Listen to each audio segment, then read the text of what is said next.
welcome back to Nonic Nonsense, a show where if we're posting a video, it means that one of the hosts is unemployed. I am Kat Gold. Michael Matterdomini is not with us today. He is currently, at the time of recording, he is currently teching and opening SpongeBob the Musical. But today we have a very special guest. We worked together on the Disenchanted tour. You might have seen her in the Little Women tour. She's everywhere. She's everything, and she's going to fucking Japan. Whoa. It's Sami Kennett. Hi. Hey, world. How are you, my dear? Doing wonderfully. Going to Japan. Crazy. Dream destination. So, When do you leave for Japan? leave on August 31st, and then we'll be there on September 1st. The whole time zone situation. I'm trying to understand how the time zones are going to work, but yeah, so we start rehearsals on the 17th of August, leave the 31st. Crazy. Oh my God. So literally a month. Literally a month. It has been crazy trying to figure out, like, there's so many loose ends to tie up when you're heading out of the country for so long. Like, obviously, we re-signed our lease renewal, so then we re-signed and then found out we got this. And we're like, Yeah. shit, like, how are we gonna pay rent for, 4 or 5 months? Are we gonna use our salary that we get while we're there? What are we gonna do? But we just got approved for a sublet yesterday. Yay. There So you go. Put that money I know it's away. like 10 grand that we're saving. So I'm like, Holy shit. yeah. So I'm very, very happy about that. So Oh yeah. my God. So just, I would love to talk a little bit about this Yeah. gig. So Disney related. Yes, I know. And with your fiance, soon to be husband. I know. Yeah. You want to hear like the process of how that happened? Because it was crazy. Please, because I Yeah. remember seeing your like TikTok video. If everyone knows that you're like it's like TikTok famous, but like Barely. My God. Like very on a very small scale. Um. no, but I just remember seeing that like the audition tape of you doing like your Disney song cuts, and Yeah. so like Well, yeah, so Disenchanted ended, and I was like, oh my God, what am I gonna do next? Like, it's always that freak out that you have of like, what is gonna happen now? I went back to my day jobs, and I'm auditioning and everything, just seeing, hopefully something comes up. And actually, I was in finals for a different Frozen concert. I was like pretty much lined up to be Elsa for that, if I'm allowed to say. I don't know if I can say that. Maybe I can. Whatever. Doesn't matter. It happened already. But I was pretty much lined up, and we were excited. We're like, gonna get that approval. We're like, oh my God. And Albert also. And we were like, oh my God, maybe we're gonna get this. Like, my friend was like, I think it's gonna go through. And we're like waiting around all day to see if we get it. We don't hear anything. And we're like, oh shit, oh shit. And like a few more days pass, and we're like, did we get it? And they were like, we're so sorry. We gave it to like these two Broadway veterans. Oh, of course. This always happens. It always happens like this. Gives it to the Broadway veterans. But, you know, it almost felt too good to be true also. So I was like, okay, we were heartbroken. yeah, We were like so upset, but got over it. And like, I give myself a 72-hour grace period to get over every rejection. Once it hits 72 hours, you're over it. Like, get over it, queen. But I had this Let It Go video from that, and it's the original movie version of Let It Go. So, mm-hmm. which, goes super high at the end. It's in a higher key, but then it goes low. It's like there's a few differences between the Broadway version and the movie version, but I had the movie version on tape, which was great. I obviously felt though like, oh, all these places are going to do the Broadway version of Frozen, so this tape won't even work for those. So I just have this tape of the movie version of Let It Go, and that's it. Um, but then I was on Playbill Jobs, as we all are, Damn scrolling, straight. scrolling on Playbill Jobs. It's like the first favorite in my phone and my laptop. But of course, it is just whenever it's, there's social media, I go through Instagram, TikTok, and then what? Playbill Jobs. And I was scrolling through there. There was a bunch of Frozen casting calls for the Broadway musical Frozen. Mm-hmm. And I've also done work with that, with the MTI recording for Frozen. So that was cool, and I put in for all those productions. But then there was a production. It's the Japan Fall Tour. That's what it said on the playbill listing. Japan Fall Tour 2026, Disney on Classic. And I was like, what is this? Look through, and they're doing a Frozen edition of Disney on Classic, A Magical Night 2026, which is this huge symphony concert tour where there's, like a 60-piece orchestra behind us, and they're doing all the music in Frozen. Like, they're pretty much playing the movie on this back screen while the whole orchestra plays everything, and then the singers do like a bit of a staged movie in the front. Yeah. And I was like, this is the movie version, so awesome. I have the movie version of Let It Go. Submitted. Didn't think anything of it. Like, literally did not think anything of it. And they got back to me, I think, the next night, and they were like, hey, we want to see you in person. I was like, oh, okay. Albert saw that I got this email, and he was like, what is this? And I was like, you should submit. It's for Frozen. You should go ahead and submit. He does. He gets an email back. We want to see you in person. We're like, okay, look at us. But obviously, we still don't expect anything, because that's probably a good, 50 people that are asked to come in. Yeah. Yeah, as it is. And we go in, give great callbacks, really great in-person callbacks at Pearl Studios. And yeah, they went great. Didn't think anything of it. Again, we went home. I get another email saying we want to see you again in person. Same thing with him. He gets one, we want to see you again in person. We go again. The whole shebang, back and forth. And then we go again, we come back, don't think anything of it. And we get emails saying that they want us for final callbacks. And they want us on different days. So he would be asked to go in on Friday, I'd be asked to go in on Thursday.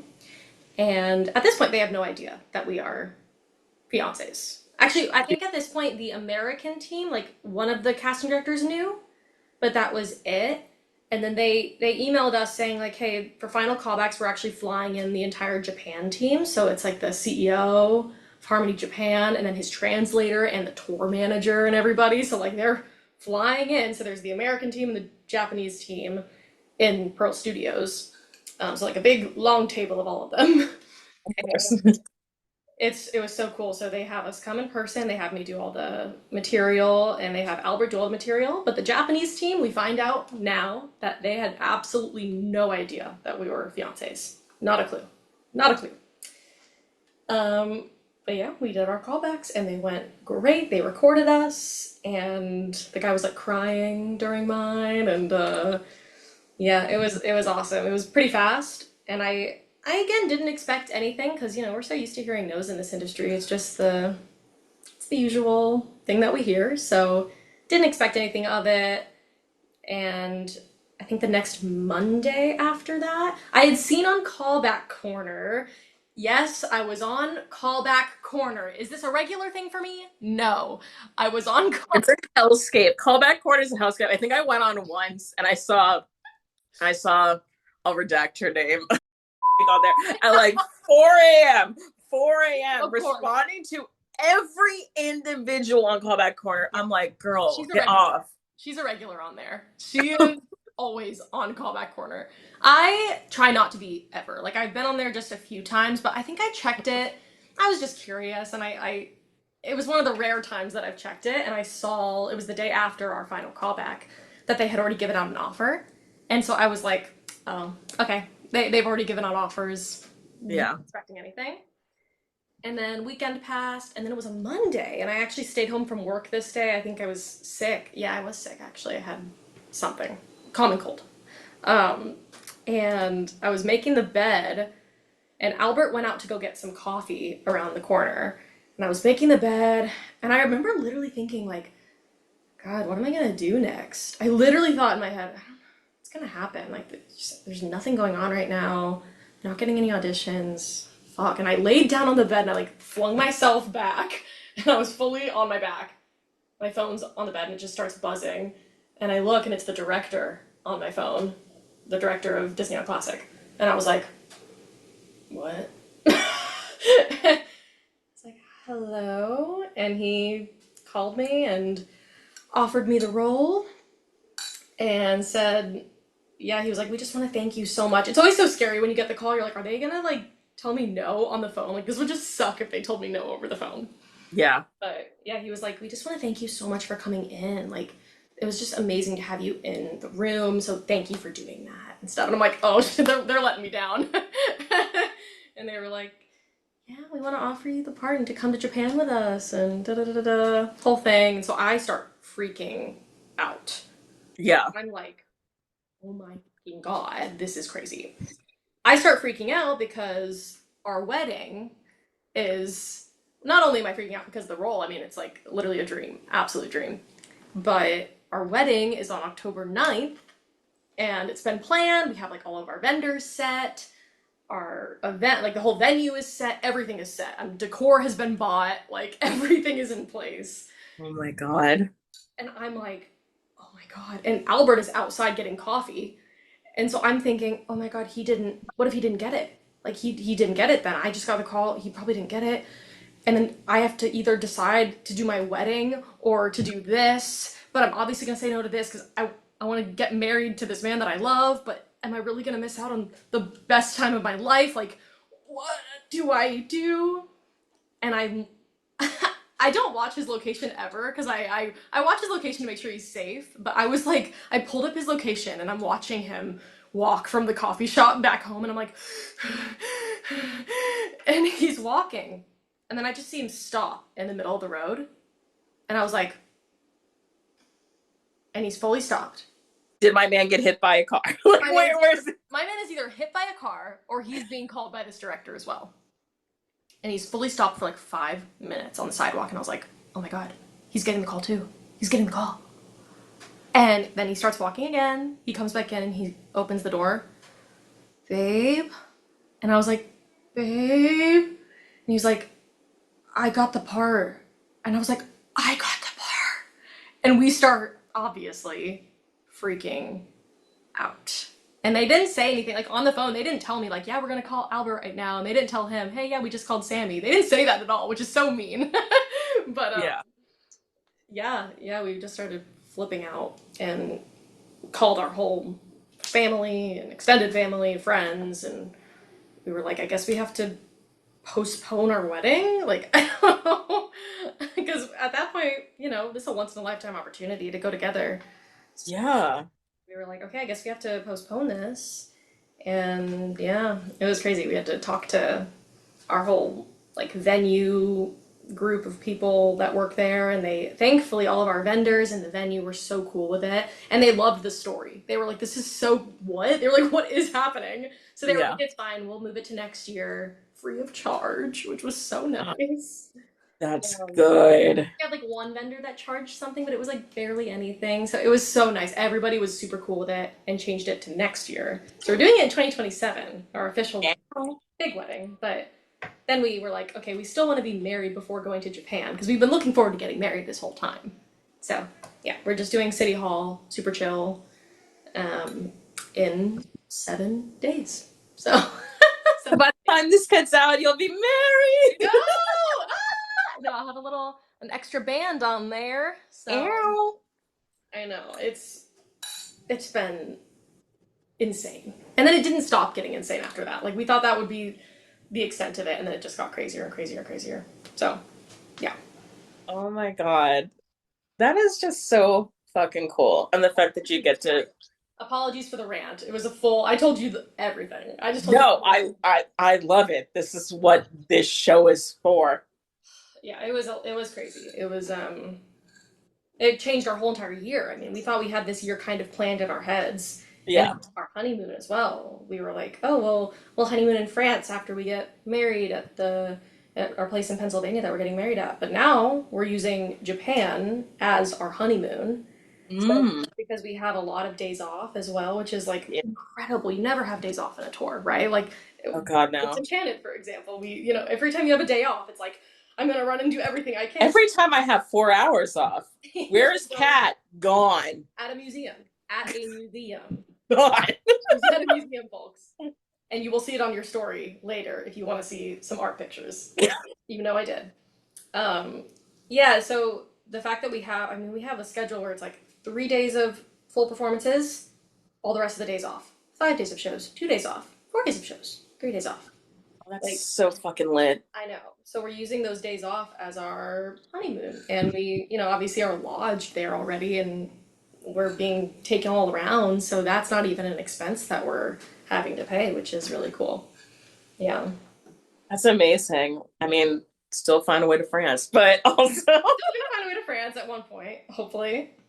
Fingers crossed. it'll just be a vacation at that point. No, I know, because Japan has been our dream country to visit our whole lives. Like, we Yeah, both have always you wanted. literally have a cat named after a Studio Ghibli character. Yes, and we're literally performing at Suntory Hall the day after or before Joe Hisaishi, who wrote all the music. Incredible.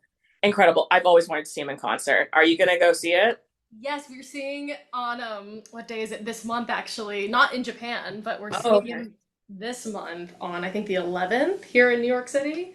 Albert got me that for my birthday, and so we're gonna see him here, and then I'm gonna try to like write a letter or something to him to like leave at Suntory Hall with one of the crew members to be like, please let him know we love him so much, and because that was gonna be our wedding music too. Was walking down the aisle to Studio Ghibli music and everything. Which song?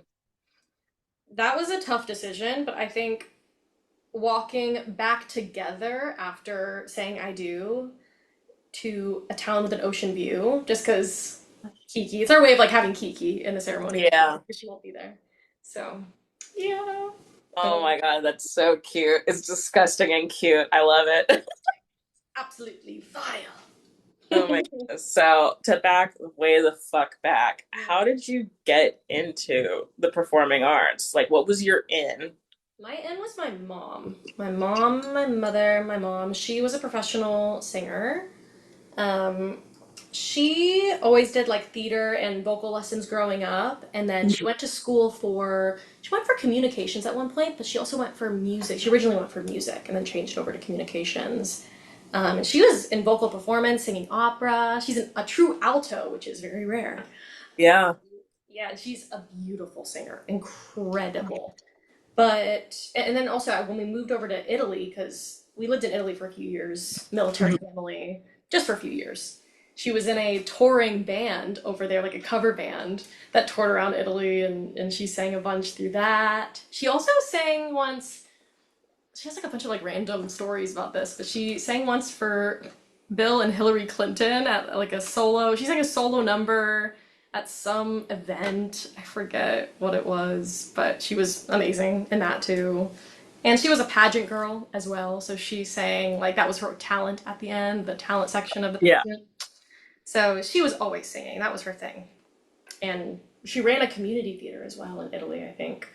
Yeah, so she did a lot of stuff. But then once she had kids, it just kind of fell off and she decided, I want to put all my energy into being a mom, which is Yeah. amazing and like thank God because that's why I'm here.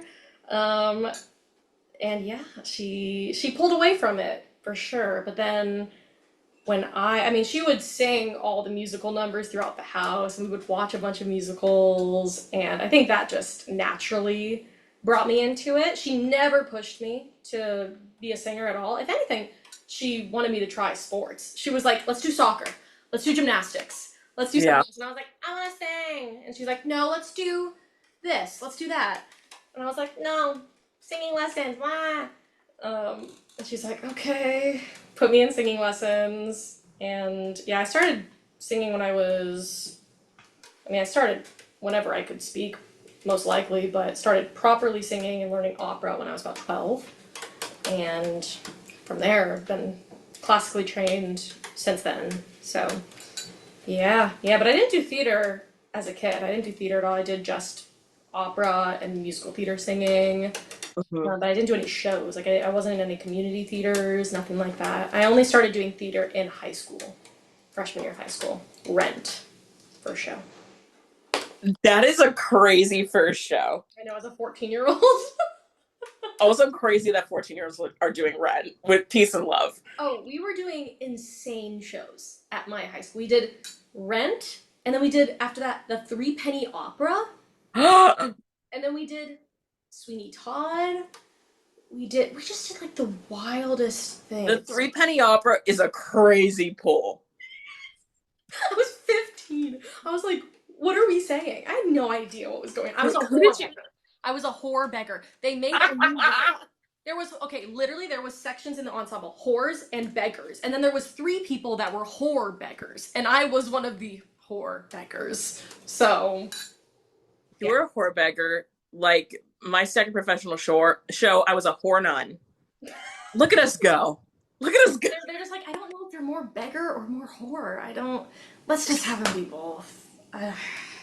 Yeah, I don't know. They're kind of going back and forth. The team couldn't decide, so we just decided we'll create this new section. Whore beggar, whore nun. As children. Minors. Crazy. So, what school did you go to? For high school or for college? Both. High school, I went to Steinbrenner High School, George M. Steinbrenner High School, Was which it an art school?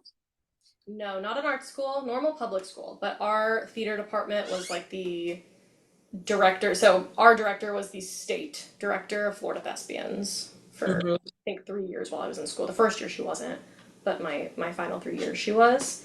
So we were kind of like the state school, I guess, and ultimately the work crew at the Florida State Thespians Festival. So Hmm. it could be its own podcast episode, everything that happened in my high school, but I won't go there. Um, Yeah, we've seen the TikTok, and we won't go into any it could, further. it could literally be an entire series. Like I've considered making a whole series on it on my own TikTok, which I I might. think I think you should. Monetize your trauma. I know, right? Might as well. Might as well. So yeah, I did that, and then went to college at Kent State University for musical theater, and got my BFA, which was great. Love having that. And yeah, and then I went to New York City from Ohio. Which why did I go to Ohio for school exactly? I don't know for sure. I think it was because Alice Ripley, which at the time we didn't know about all of Alice Ripley's Yeah. allegations, but at the time I was a huge fan of her. Yeah. She had gone to Kent State actually for her BFA, I think. Don't quote me on that. Um, and so I was like, oh, Alice Ripley went to Kent State. I love Alice Ripley. I'm gonna go to Kent State, and then I applied and got in. But yeah, I didn't know about all the whole college process for musical theater. I was not in tune with. Like I had no idea what was happening with that. I like it's just so weird now looking at it. I'm like, wow, I was so unaware of all the schools I could have applied to and like just the process of everything. Yeah, it was so unknown to me because my director at high school also didn't give me any guidance for that. So I was just like, all right, I'll just go here, I guess. Yeah. Yeah, the school audition culture is like completely different because like when I what year did I graduate fucking high school? 2012.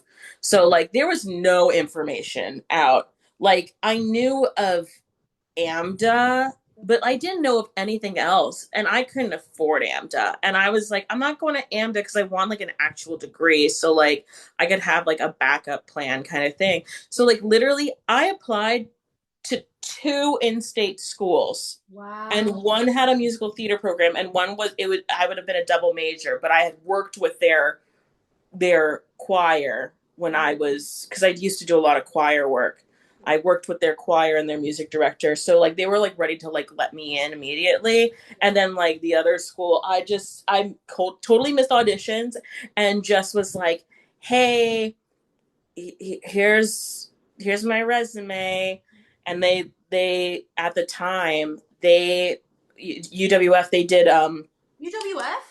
yeah. Yes. We've talked about this. Oh my gosh. UWF was the one that I also got into, and then I didn't end up going. But anyway, sorry.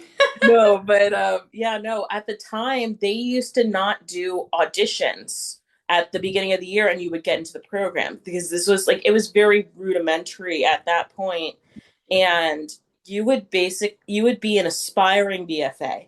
So what would happen is you would start your freshman year, and basically your entire freshman year was an audition.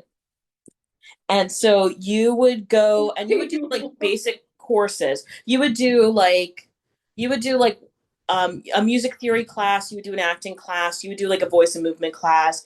You would you would do like things like that, like very basic, you Whoa. know, like theater 101. It was like things like that. And so at the end of the year, you would do your assessment and they would decide you could be one of 10 people to get in to the program. And then if you didn't get in and you wanted to still stay with the school, you could become a just a standard theater, a BA theater major. God. So that's what they did at my school. So like we started off with 30 of us trying to get into the program, and then it whittled down over the year until it was about like maybe 16 people, Uh-huh. 15, 16. And then it was like only 9 of us got in because we had a transfer come back. They really did cut people? Yeah. Oh my God. Yeah. Oh my God. Because our school was so small, they could only let 10 people into each like That's class. horrifying. That is actually horrifying. I can't even imagine being like one of the cut people from that. That is awful. Yeah, I had a couple. My roommate was a cut person, and I Oh. think she kind of saw it happening prior. So maybe it was a little more prepared. Yeah, and she ended up like fully pivoting into like I think she went to communications, but she like worked for Disney and stuff. Like she did like fully other Mm-hmm. stuff, but it was definitely like, and we had like a person like pivot into stage management, and like there was a lot of most of the people stayed in the program. Mm-hmm. They just like went and like they actually got into like a specialty that like was a Okay. better fit It for was them. better for them anyway. Yeah. Yeah, Okay. Good. but yeah, no, like so I also understand the not knowing the audition process because Yeah. yeah, I knew nothing I didn't and know just anything, I swear. I was like, I think I auditioned for the most random schools. Like, I auditioned for Virginia Tech's vocal performance program, which who knew they even had one? Because yeah, I think I just liked Virginia Tech. I loved the campus.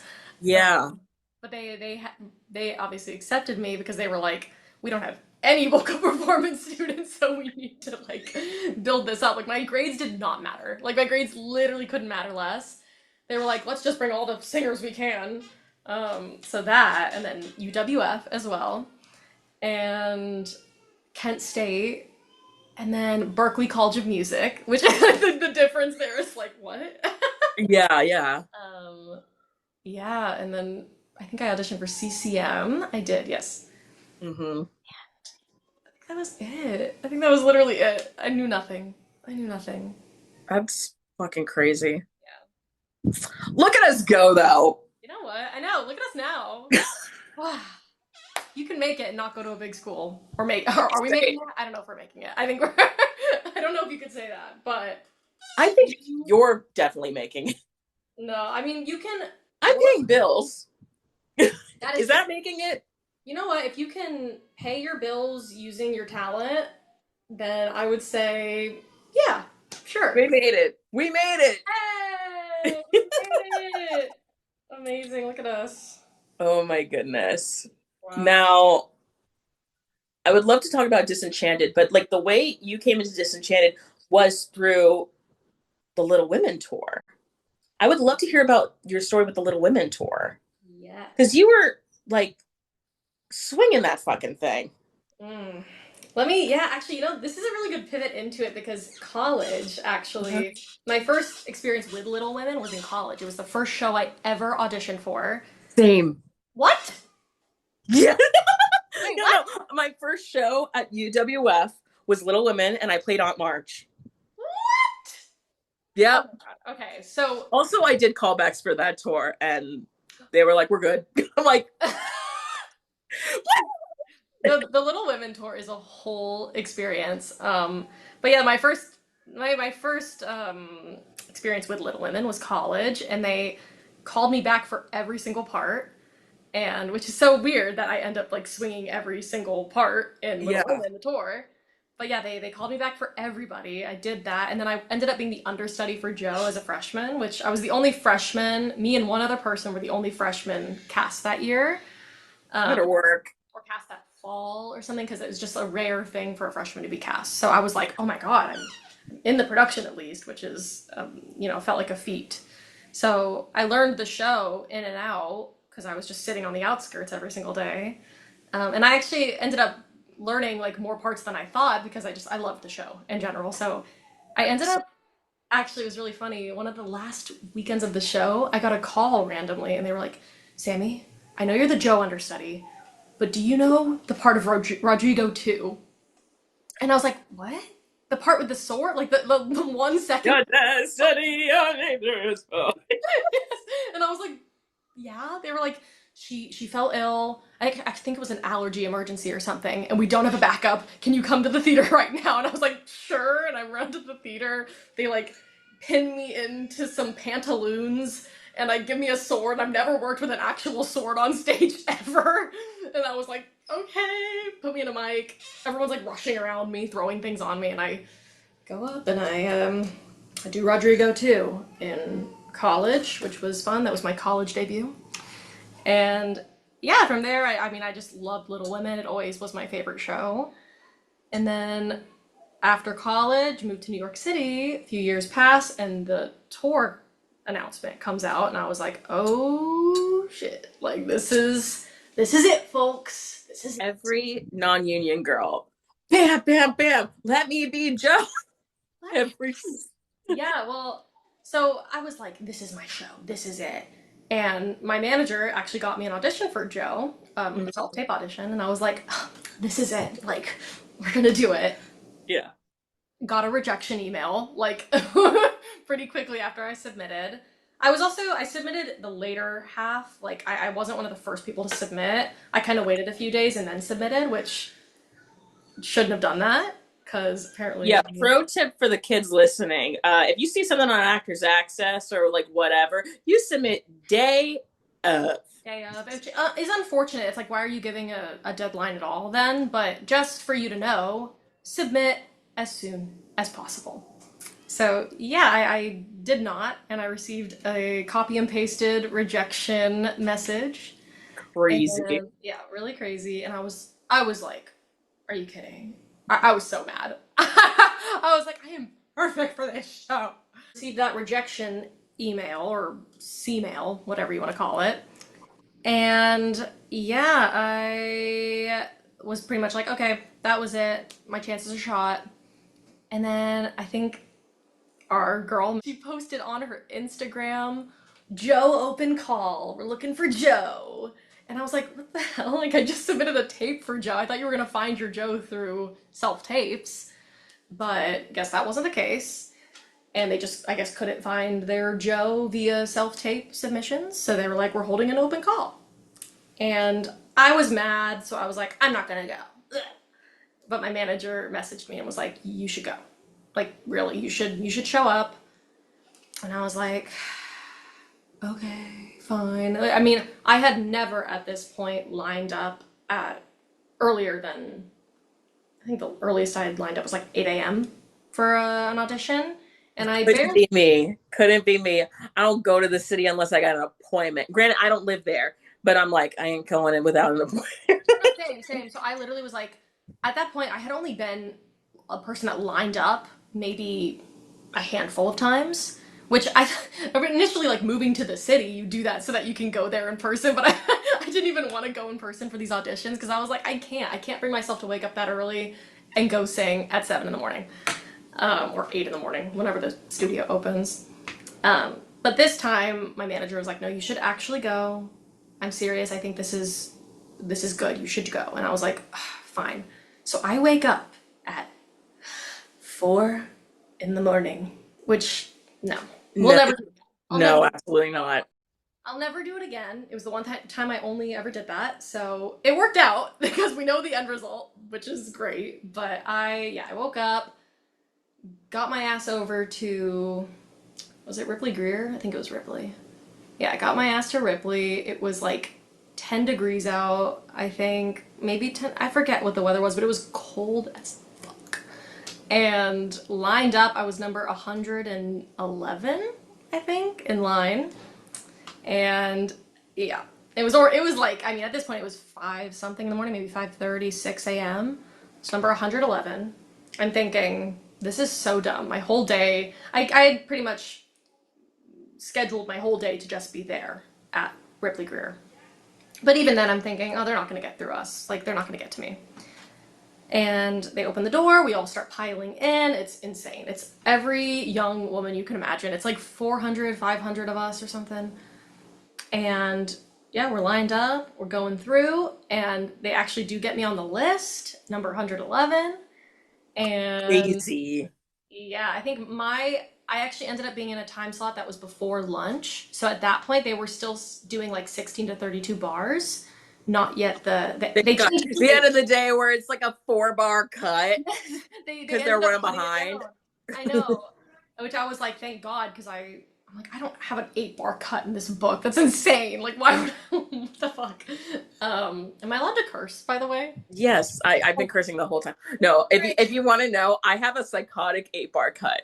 Do you know what it is? What is it? It's the final 8 bars of Privilege the P. I literally will go for the privilege to be wow wow wow. I'm like, give That's me my. it. Yeah, that's it. That's what you get. It's You not want an even a 8 bar full cut? line. You're just gonna get scrouting. Like, Give me a check. 8 bar cuts are insane. Insane. I can't even It's a believe that. humiliation ritual at that point. It is. It is. And you're not. What are you gonna get out of 8 bars? You're gonna know if I'm tone deaf or not. They're just doing it so that they can get through everybody and be done with the day. Like at that point, it's just to like speed up the process. I don't know anybody who's booked from an 8 bar cut. If you have, let me know. Let me Yeah. Comment below if you. if you've booked from an 8 bar cut. I'm seriously, I need to know. But yeah, so they lined me up, and I actually got seen before lunch, so I got to do the 16 to 32 bar cut, and I did Sweet Liberty from Jane Eyre, the musical. And it's a great cut for Little Women. If you're auditioning for Little Women, for Joe specifically, Sweet Liberty. Great song. And yeah, went in there, did it, and they were like, are you free Thursday? And I was like, I think I said something. I'm so bitchy. I was like, because I was pissed at this point still, right? I was like, you guys didn't even watch my video. But I was like, yeah, I have work on Thursday. So what time? And they were they were like 3 p.m. Can you make 3 p.m. work? And I was like, yeah, sure. And then Crazy. crazy behavior on my part. I But love it. But you know what? Serve back the energy that you receive. I'm a huge believer in that. Like, not I'm not saying always be a bitch like I was, but like I don't know. I fully believe in just giving back the energy, and they liked it. They responded well to it. They were like, oh, okay, great, great, great. Yeah, we'll see you on Thursday then. And I was like, okay. And so I came back, and they had called me back for Aunt March and Marmy, and I was like, Crazy work for you. Like it's one thing when my ass shows up because I could look anywhere between 20 and 80, but you are so young looking. That's crazy. I think it's because my voice is maybe a little more mature sometimes. Like Yeah. something like Sweet Liberty. Yeah, maybe like it's a bit deceiving. Like I look young, but then I could sound older. So maybe that's what they were thinking. It was for the Aunt March Marmy cover. Actually, that's what it was. And I was like, okay. I talked to my manager and I was like, can you ask them if they're looking for a Joe cover? Because I feel like I'd much rather do that. And they were like, no, we want to see her for the Aunt March Marmy cover. And I was like, okay, sure. So, and I already knew all this stuff because of college, so I knew the numbers already. Yeah. And I went in, and yeah, I did the numbers. I did Here Alone and the Aunt March number as well. And they were like, oh my God, can you come back in an hour? And I was like, I have work at Gales Broadway Rose. No, I cannot. Can you see me in the next 10 minutes? Like, can we do this quicker? Yeah. And they were like, oh, okay, let me figure this out. They did. They brought me back in. I did it again.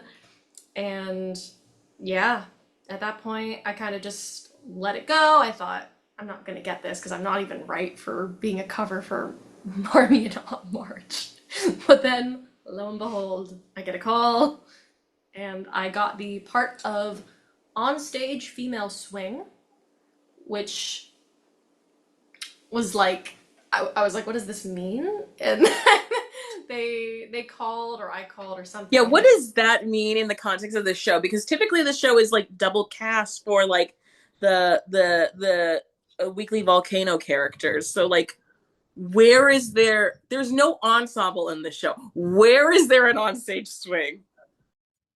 I wanna preface all of this by saying I'm very thankful for my time on the tour and that credit that I now have and the experience of doing my first ever national tour. Very thankful. There is a lot of things that happened that are very confusing to me still. Some decisions that were made creatively. Because we called and they were like, yeah, so you'll swing all of the roles. So you'll have to learn all of the women. And I'm like, what? They're like, yes, you'll be a swing for every single character. And then you'll also be like an on-stage swing because we'll need you for like ensemble moments, like the ballroom guests or like the chorus of hags or chorus of trolls. And I was like, which is in there actually. It's literally written in as an option, but no one does it like that. No one does it. No. So I was like, okay. I I'm like, how am I gonna learn every single female role and be on stage learning this on stage track that I apparently have? I don't know. And then I show up first day, which is our reading. We're gonna read through the whole thing and sing through as well. I show up. We're all sat in a circle, or yeah, they set up like a bunch of tables in a circle. Director stands in the middle. He's like introducing himself, saying hello, blah blah blah. We're all introducing ourselves, and he's like, yeah. And real quick before we start this, I want to say we have an announcement. We are going to be casting Clarissa and the troll and the hag. So and so, you're going to be Clarissa. So and so, which was actually our Amy, you're also going to be the troll. And Sami, you are going to be the hag. these combs are nice. These combs are so nice. Like really nice combs.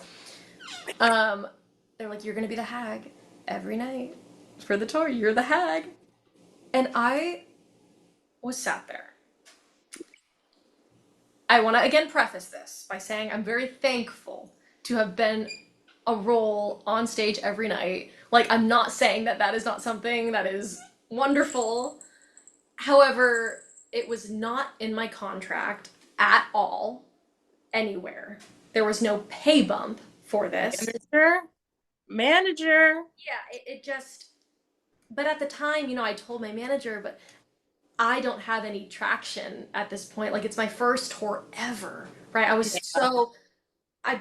Which is, it's awful that that's kind of just the reality of it. Like, I had to just say yes if I wanted the credit.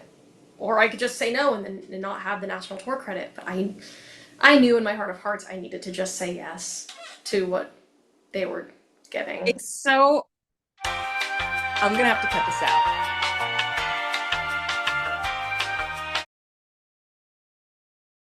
Redacted.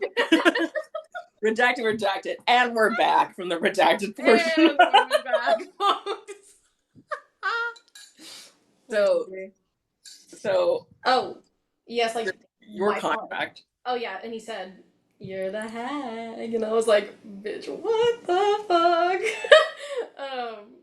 Yeah, at that point I was pretty pissed because at that point I had some experiences in high school where I was cast as like the hag or beggar or old woman role constantly, and my director had told me they're like, "You're not pretty enough to be the main part," and there was a whole lot. Bullshit. Well, but at the time there was a lot of that. I mean, again, I could go into it on another time or in my own series on TikTok, but there was a whole lot of that towards me. And so hashtag monetize your trauma. Yeah, and so I kind of had thought like I was away from that and like, oh, maybe I'm not like the ugly character role. Like I thought I'd started getting cast as like more of like the leading lady role, and so I was like, oh, maybe that's actually like what I am. Yeah. Which I am actually that, and I only realized that as like a professional, like not even in college, nothing like that.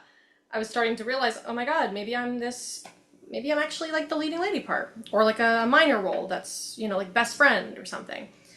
And so being told in front of everybody, no, you're the hag now, felt like they were doing it as like a gotcha. Like you can't say no now because you're in In the room already. yeah, you're in the room already. You've signed your contract. You're surrounded by everybody. And again, like all the love for this tour and having gone on it and what it's brought me now, because it was, it's a huge reason for why I am where I am now. But that definitely felt not great.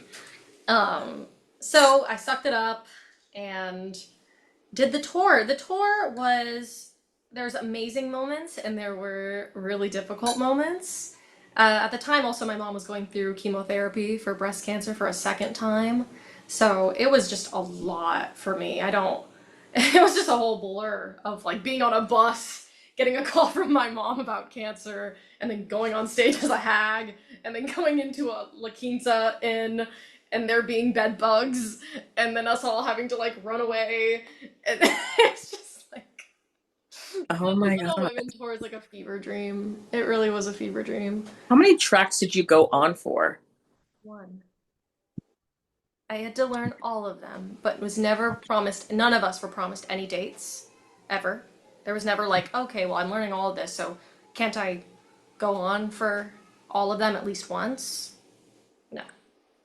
So I only ever went on for Aunt March. And we had to make her not a great aunt, but just an aunt. Because Yeah. it didn't make sense to have her as a great aunt, because I did not look like it at all. Yeah. Yeah. But But I did a great job, and it was actually I went on in my hometown, which was totally unplanned. Yeah. My family got to see me do that, which was awesome. Yeah. And then I was the hag every night in all the other places, and I hagged it up, and that was the Little Women tour. And now I just use it. You know what? I'm using that for my benefit. So on my resume, I have nothing about the hag on my resume. Unless I go in for Sweeney Todd, then I'm changing it last minute and putting hag. Because I want the role of the beggar woman. Yeah. But I have on there female lead swing, and then in little asterisks, covered all 8 female roles. And honestly, I think that's actually gotten me a lot of opportunities because they see that and they're like, oh, like hard worker, and it's like a show that's great for her, so we can see it in our mind's eye, and also she works hard. Like A lead swing is hard. a lead swing is unbelievably hard. As a Like person that lives in that realm, yeah, like you get it. like, it sucks. It's hard. Yeah, I mean, God, I can't imagine being a swing for dance shows. Like that makes no sense to me. How you're gonna write out all that choreography and like flip Mhm. it? That makes actually no sense in my brain. Yeah. Being a lead swing at least makes more sense, but it's like you're having to learn every track as if you are that track. It takes forever, and when you don't have a long enough rehearsal process to where you're able to like say, oh, this week I'm going to focus on Beth, this week I'm going to focus on Amy, this week I'm going to focus on Marmee, this week Joe, like just the role of Joe alone is so much that it was insane, truly. My brain and the panic you feel every day of like, you know that they don't have certain answers to things backstage, so you know that you have to be on. Like you've got to know your shit so well, even better than them, because they're dealing with all the crew situations going on. Yeah. That they're unable to give you answers for certain things that you might have costume wise or this or that. Um, yeah, it was like a constant panic attack happening. Not even saying that as a joke, like legitimately, it was a constant, Yeah. ongoing, stretched out panic attack with, my mom's situation going on as well, and the bus and truck of it all. So, but there was also beautiful moments in there as well, like where you go to this really cool theater and you're like, oh my gosh, what is happening? Like I'm actually on tour as a young professional in theater. Like this is Yeah. so cool, and like I know that this is going to be a huge stepping stone for me. I knew it then, and I so that's why I sucked it up, Yeah. and it was actually. So yeah, it was amazing and difficult and beautiful and ugly and all of the things.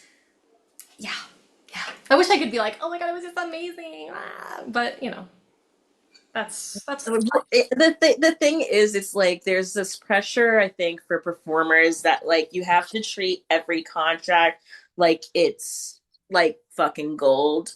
You Mm-hmm. know, like it's the most incredible thing and it's life changing and yada yada yada, especially when it's like you can be aware that lots of people would give their left arm to do that gig, Yeah. but also it not be like a perfect situation. That is the hardest thing. You're like, it's the constant battle in your brain of like, be grateful, but also deserve Be a, like more. But also yeah, be a realist of what's happening. just, yeah, I've decided that being a, literally that word, being a realist is what I am. It's just somewhere in the middle. It's the gray area that we're constantly living in as theater artists that are like not getting paid enough and doing really hard jobs. And yeah, so like now with what's coming up in my life with this tour, it feels usually I've always had to when taking a job decide, okay, does it check one of these three boxes? Hmm. A resume builder, financial not builder, but like is it financially good? And then is it artistically something that I want to Fulfilling. Yeah. is it fulfilling?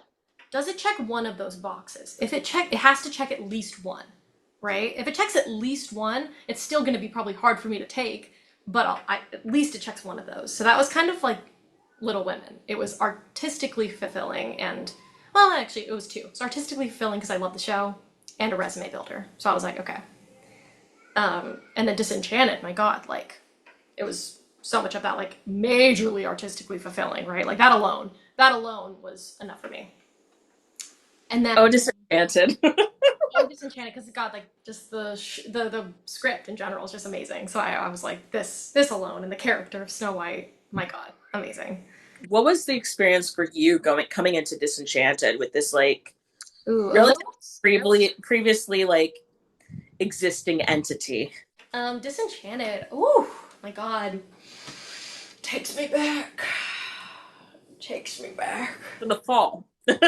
Fall. It was definitely spooky because like going into a show where there's already a bunch of people who've been a part of it and they have their ways, you know, they have their way that they do things Yeah. is a little nerve-wracking because you're like, I don't want to upset anybody and I want to but I also want to do my job well and I'm also trying to like maybe make friends but also I don't know if they're just like wanting to be professionals and like not be friends. Like it's just like you're teetering between so many different things. So Yeah. yeah, I was definitely a little worried, but I decided I was like, no. First thing first, I'm just gonna focus on my job here and just doing my job well. I mean, So Snow White is a beast. yeah, so I was like, It's I a really have to lock in here and not. I didn't focus on like building relationships yet. I was like, I strictly because we had such short rehearsal time. I was like, I have to really just lock in and get this part down. So it was all just work. The brain was full of Snow White, and that was it.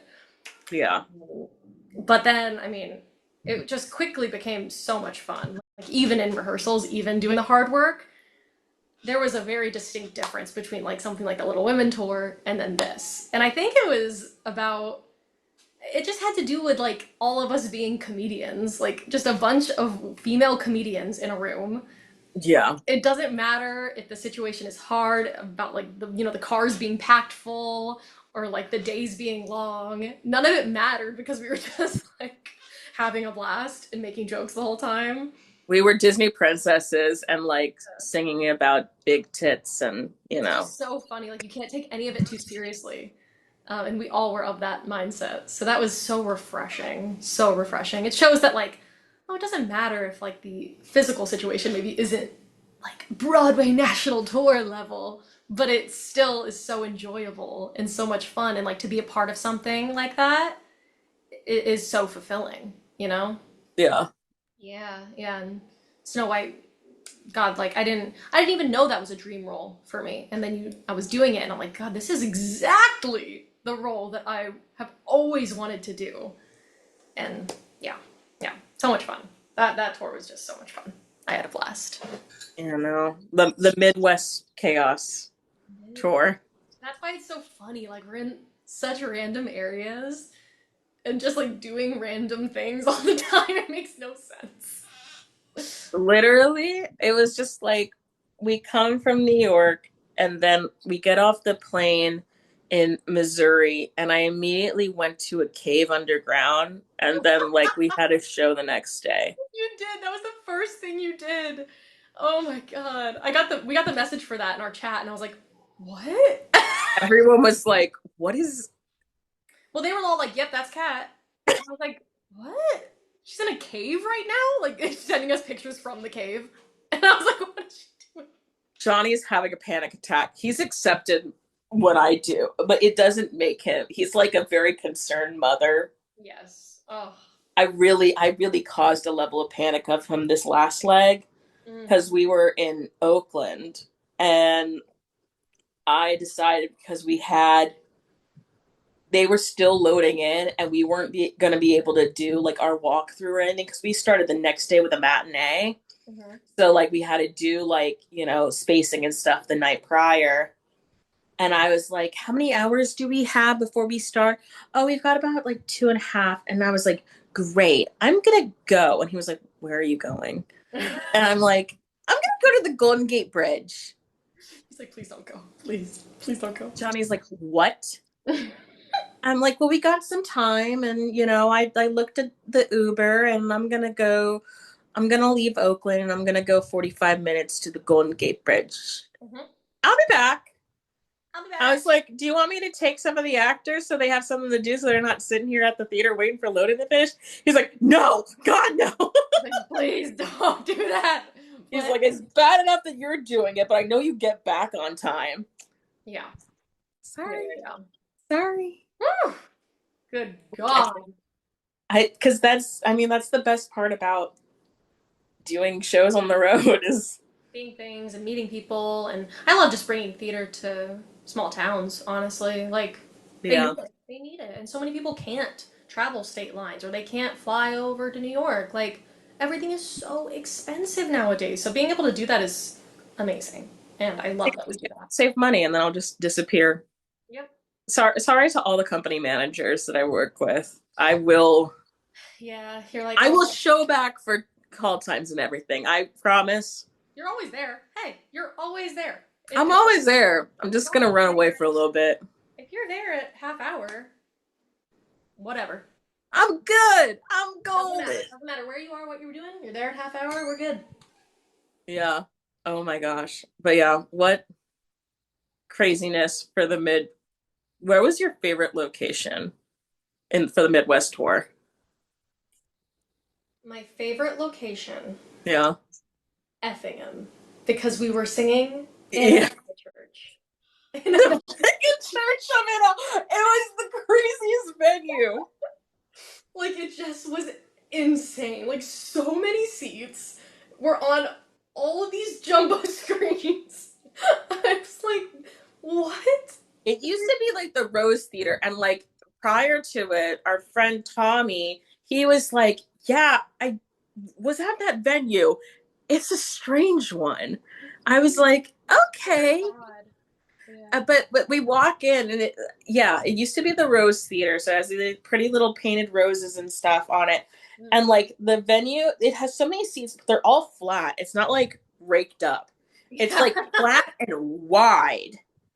And yeah, and then they have I was so what I will say about I was sad about because the mega church cameras looked great, but they didn't record it. It's like just live feed. I Because know. I contacted them after, and I was like, "Hey, do you have any footage from that show? Can I have it?" And they were like, "No, it was live feed. We didn't record it." I was like, "Boo!" Yeah, Oh, boo, corny tomato. I know. I also loved like how big the space was on stage. I'm a fan of just like filling up an empty space. Like I just think it's so fun. Just yeah, especially like there's so many moments where I had to be on stage on my own, and yeah. it can seem daunting, but it's actually just so much fun. And like having to turn all the way to my left to get over to this seat over here, and then all the way over to the right. Literally, I remember we were like doing the blocking for Perfect, where we have to like point at the ends of like the rows, We're and we literally were like, like fully flat. what's not to love about I'm hot on the end of a shell now. Like, what? What is happening here? I had to What like is? shimmy on stage from that side entrance that's like a mile long. So I'm starting to shimmy on, like in the middle of a verse. Just a verse, Yeah. there's no shimmying necessary, but I had to start. It, So much the fun. wide venues are freaky as fuck. I will say that. Because you're just like, you're running for like Yeah. 40 million years. Yep. Oh my Yep. God. I remember, oh my God, remember who was our last venue? Macomb. Macaw. All these things just kind of blur together. It's so unfortunate, but like my brain can't make sense of it. They all start merging into one in here.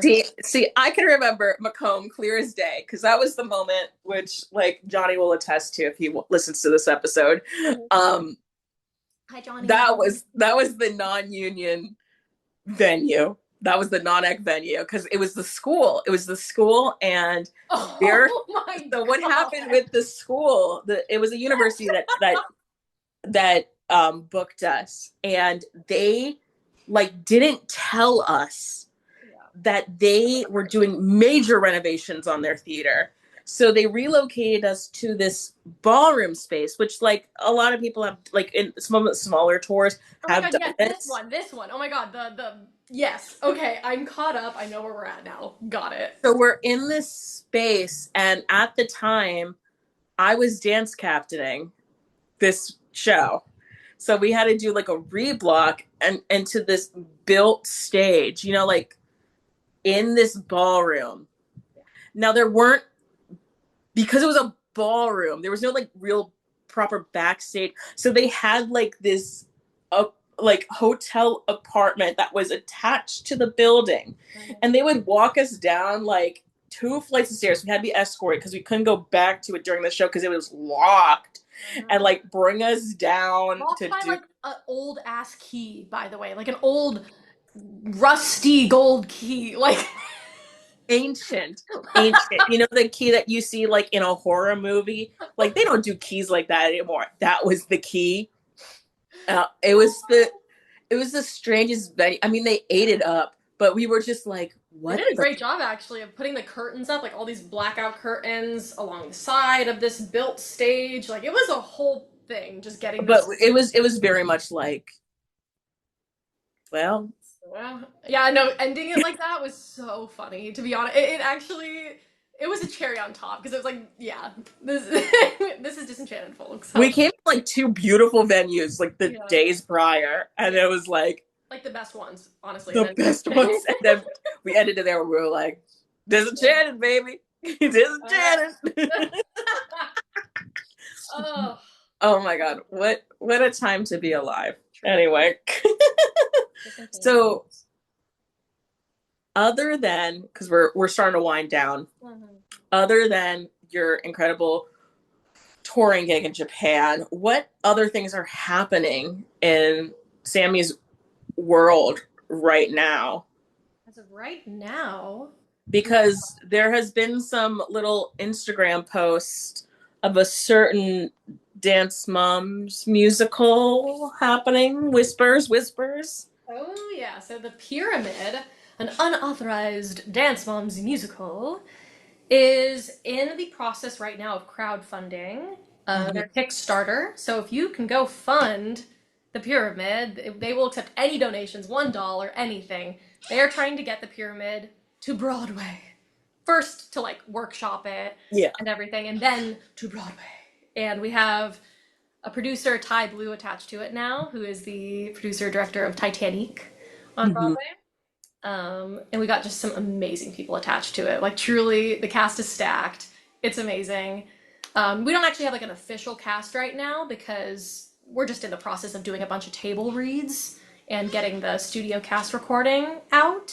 I am in the studio cast recording as Melissa, and that number will be coming out. I do a number called My Maddie. So I'm screaming. yeah, so that'll be coming out on Spotify, which will be really exciting. I can't wait. I can't wait. And yeah, and then I've been a part of the last two table reads, so hopefully the future of the pyramid asks me back. Obviously, this fall I am booked over in Japan, so I won't be able to like be a part of anything in the fall other than that EP coming out. But yeah, I mean, if there's a future for the pyramid, which I think there absolutely will be, and I hope there will be, I'm hoping to be a part of it. But we'll see. Of course, who knows? Who knows what the future holds? So that's been going on, and then I have been vocal coaching to the gods, all of my students. I have my studio called the SK Vocal Studio or Sami Kennett Vocal Studio, and have a recital coming up next year. It's like a New York City debut for a bunch of students. So we're booking Yes. out Don't Tell Mama, the back room at Don't Tell Mama, and Hmm. doing a big recital for them. It's a lot of their first time ever in New York, so they're really excited. I've got like 11 students performing. Um, Nice. yeah, that's been amazing to have a studio running while doing all this, just to have that like constant form of income and like also it's just like so fulfilling as well when you're not working on a show, like having something else to fulfill you and having that be like also connected to my degree, like using my degree and using my professional experience feels amazing. It's also good like when you have students because it's great to have like a little bit of reflection back at like what you're doing. I feel like because there's when you've been doing it for years and years, you kind of like ease off the brakes a little bit. And so like when you're working with students and like trying to help them achieve their goals, I feel like it definitely like gives like a constant reminder of like what you need to be doing as well. So like there's I that is so true and like for example, I charge the price that I charge, which is a very accessible price for a lot of people because I know that I still have room to grow. Like I'm working on right now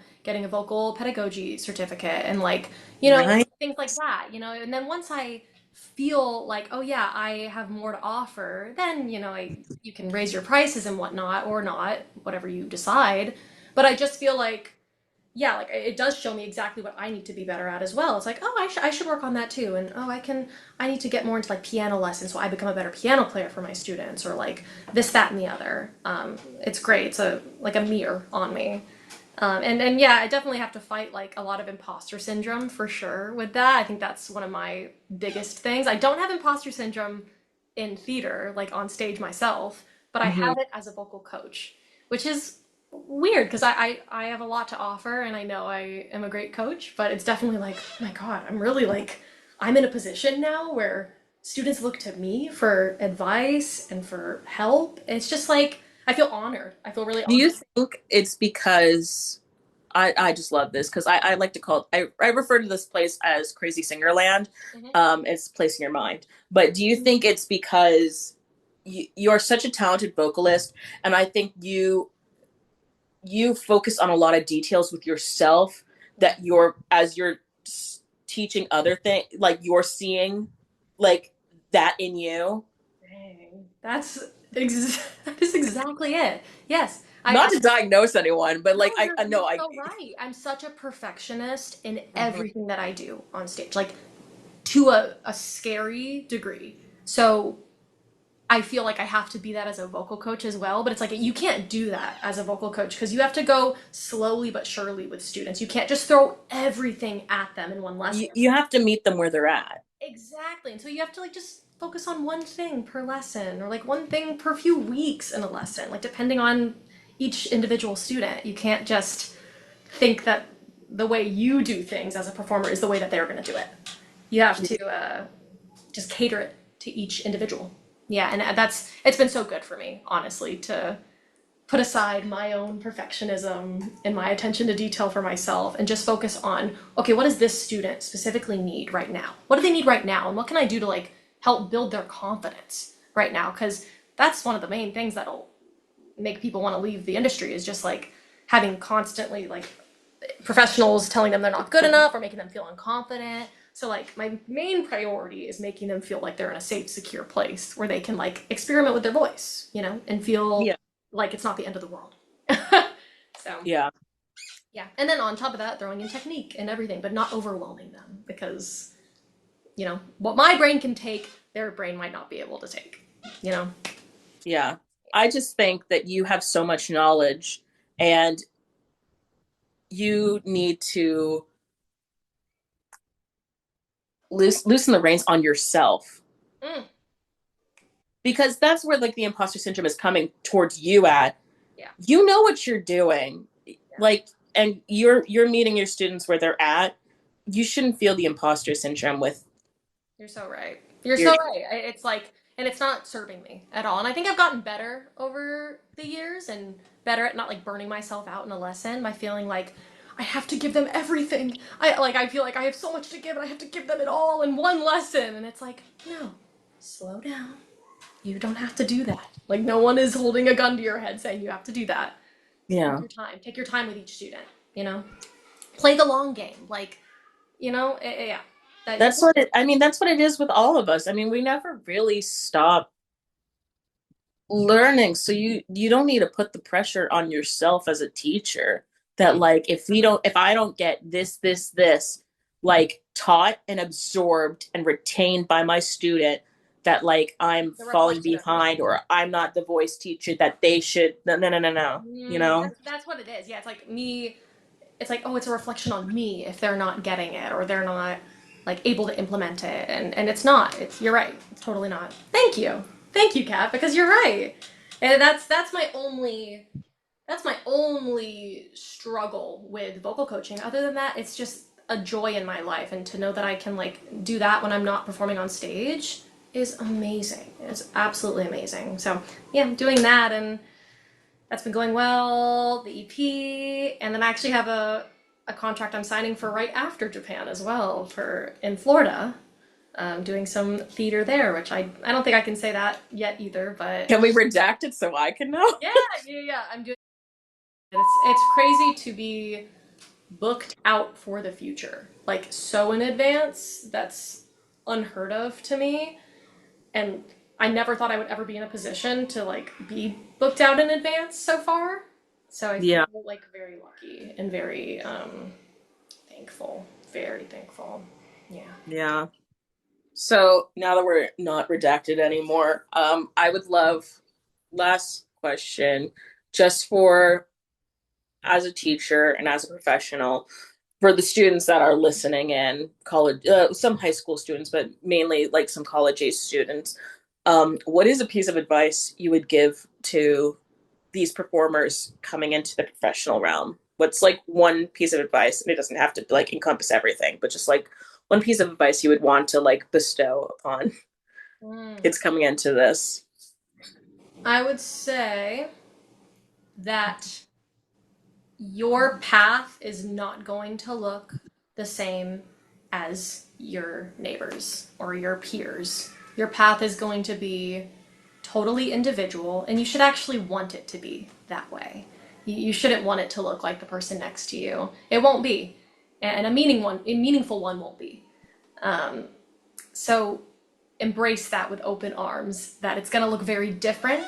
You're going to have a lot of friends that might book straight out of college, or they might get all the callbacks for their BFA program, or book a national tour. Like they might even leave college to go on their national tour, and you're gonna feel like, oh my god, like it's just gonna be the constant comparison game that you're playing, and you should relieve yourself of that immediately. Because like for me, that didn't happen. I moved to the city, and there was like 2 years there where I didn't even get like any auditions, none, and I was just like running around just trying to figure out how to survive. Like that's the main thing you should focus on. Sorry for the kids in the back too. I live right next to a little daycare. So, Oh, okay. but yeah, I'd say just like give yourself some grace, release yourself of that expectation of yourself, because it might happen. It might happen tomorrow, and it might happen 5 years down the road, 10 years down the road. But if you love it, you have to keep going, and it will be worth it. So, and also, your path might look like you going towards that goal and then deciding it's not what you want anymore. And that's also okay. Or you might be Yeah. like, no, I'm gonna get there, I'm gonna do it. And that's okay too. Heck yeah, figure it out. Like, you got it. But a second piece of advice that you didn't ask for, think about survival jobs now. Think about surviving now. Um, think about other avenues to financially stay afloat, because that is just as important as following your dream, because you have no dream that you can follow if you're not able to actually live here or live wherever you want to live. Um, with a roof over your head and food on the table. So make sure that is actually priority number one because, yeah, you got to be here in order to chase the dream. So, Yeah, no. yeah, very I important. get that. That's why I've been avoiding living in New York. However, I am looking to move, I think, at the end of the fall. I know!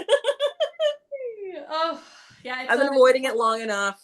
I've been putting money aside, and so like I'm just like, yeah. okay, you know. Third piece of advice: set aside $5,000 at least before you go to New York City if that's where you're wanting to go. There you go. You need it. You're gonna need it. It is wildly expensive here. Um, yeah, yeah. Have a job set up too. Have a job in your back pocket ready to go when you get here. Yeah, Yeah, no. that's my advice. But thank you so much for coming on the pod today.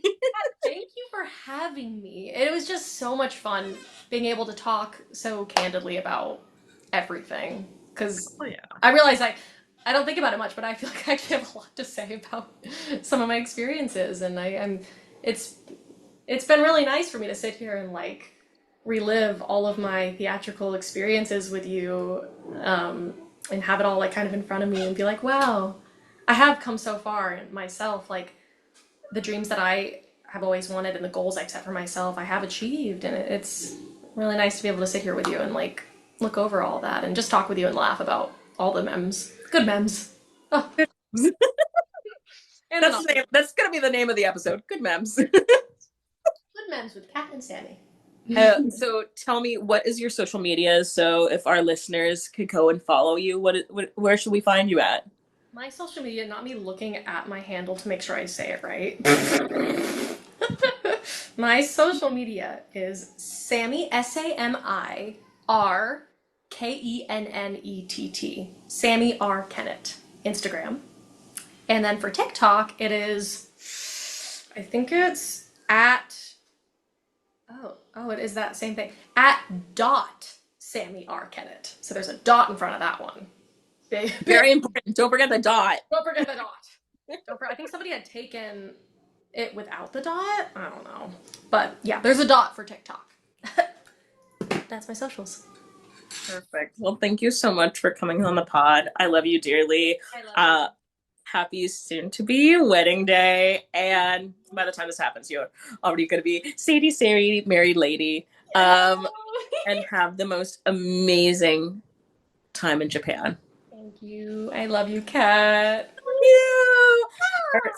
All right, everyone. We come to you on your dark days on Mondays, scheduling, allotted, but stay happy, stay healthy, no COVID, and we'll see you next time.